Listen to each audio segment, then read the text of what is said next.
তোমাকে আমি ছেলের মতো ভেবেছিল, বাড়ির ছেলে ভেবেছিল, তার এই প্রতিদান দিলে? বিশ্বাস করুন, আমি আমি কোনো অন্যায় করিনি। দোলের দিনে একটু রং মাখিয়েছি, এটা কি অন্যায় বলুন তো? ওনাকে আমি অনেকক্ষণ ধরে বলছি যে উনি যেটা ভাবছেন সেটা ভুল। আমি কিচ্ছু করিনি। উনি আমার কথা না শুনে আমাকে মারধর করছে। মিছে কথা, বড় বৌমা মিছে কথা বলছে। আমাকে মানুষ চেনাচ্ছ?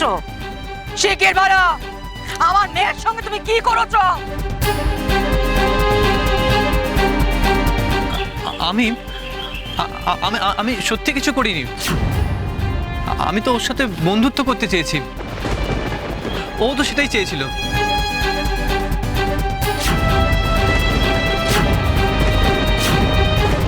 তাহলে আমার একার দোষ কেন হবে বলুন তো? দেখলে তো নতুন বউ, একেই বলে সর্ষের মধ্যে ভূত। তোমার মেয়েই যদি খারাপ হয়, পরের ছেলেকে মারধর করে আর কি করবে বলো? পলাশ কি বলছে সোমা? তুই ওর সঙ্গে বন্ধুত্ব করতে চেয়েছিস? ছেলে বন্ধু না হলে চলছে না? এসব গুণ কবে থেকে হয়েছে তোর? হ্যাঁ, আর কত চাকাবি? বাপ মা দাদা বৌদিকে কত শাস্তি দিবি তুই? কেন মা, বন্ধু হওয়া কি খারাপ? ছেলে মেয়ে তো বন্ধু হতেই পারে, তা থেকেই তো বিয়ে হয়।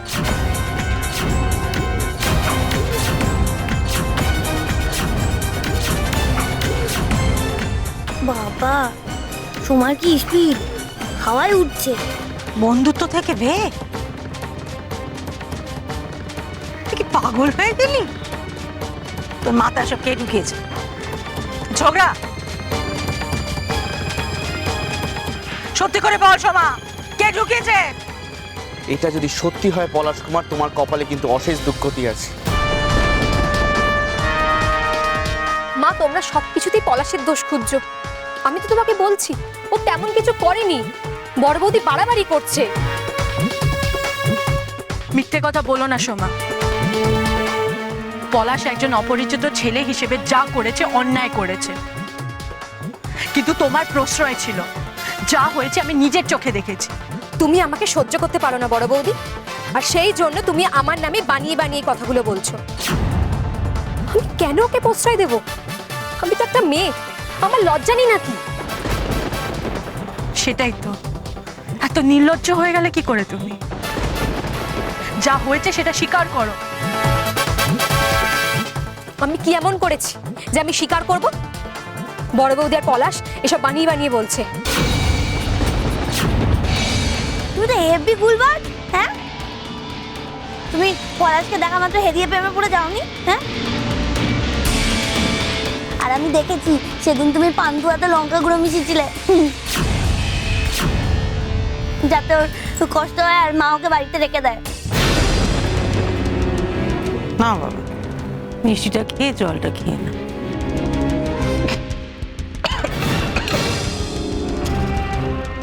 সোমা, তুই এতবার মেরেছিস? চেপেছে না এক চড় মারতে। ওকে আর মেরে কি করবি বল শ্যামল? এতদিন ও বোনটার বিয়ে দিসনি, এসব তো তোদের সহ্য করতেই হবে। একটা বুড়ো সমর্থ মেয়ে থাকলে তার দিকে যে একটু বেশি নজর দিতে হয়, এটা ভুলে গেলে কি করে চলবে নতুন বউ? ফুলজেঠি, আপনি এইভাবে আর বলবেন না।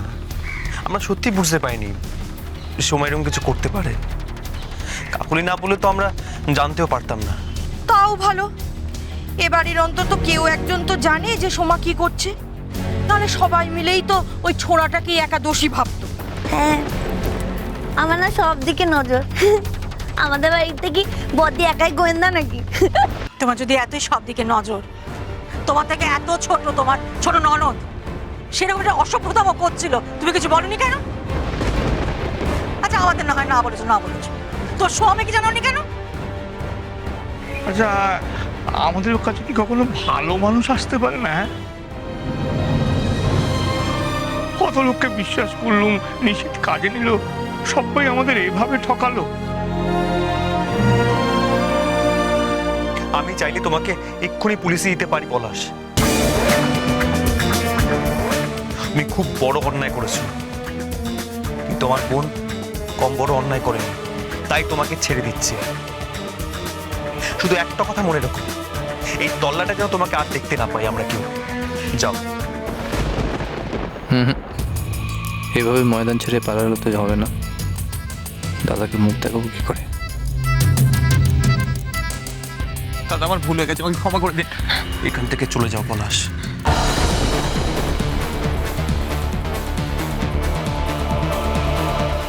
যাও।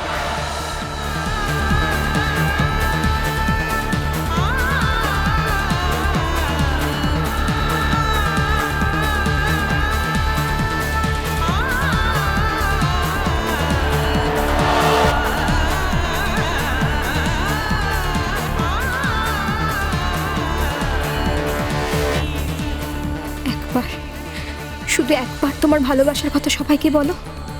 আমি সব ছেড়ে তোমার সাথে চলে যাব। একবার তো ফেরো।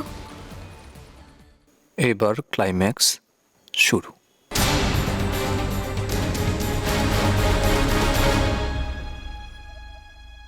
আমি তোমাকে ভালোবাসি সোমা,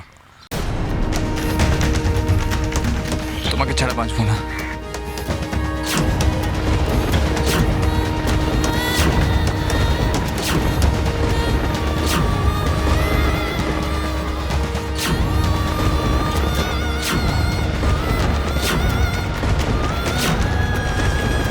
আমার সাথে যাবে?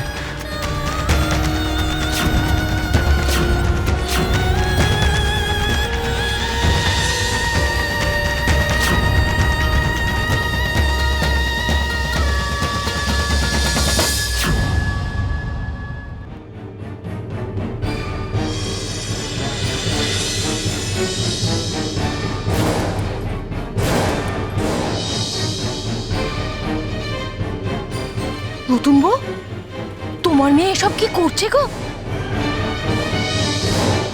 এই শোভা, কি অসভ্যতা হচ্ছে এইসব? পলাশকে যেতে দে, তুই এখানে আয়। সোমা, ওকে ছেড়ে এখানে আয়। হাতটা ছাড়বি তুই? আমি তো হাত ভেঙে দেবো বলে দিলাম। দাঁড়া শ্যামল,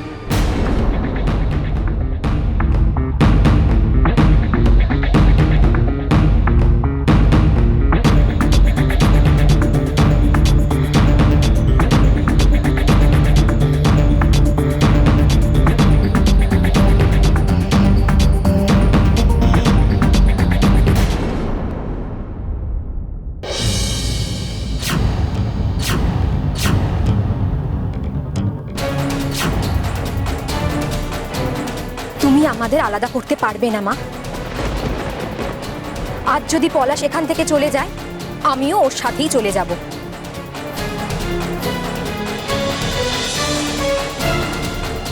আমি পলাশকে ভালোবাসি মা, ওকে ছাড়া আমি বাঁচবো না। আমার হাত ছাড় সোমা, হাতটা ছাড়, শেষবারের মতো বলছি কিন্তু। আমিও তোমাকে শেষবারের মতো বলছি, বিয়ে যদি করতে হয় আমি পলাশকেই বিয়ে করব, তাই আমি ওর হাত ছাড়বো না।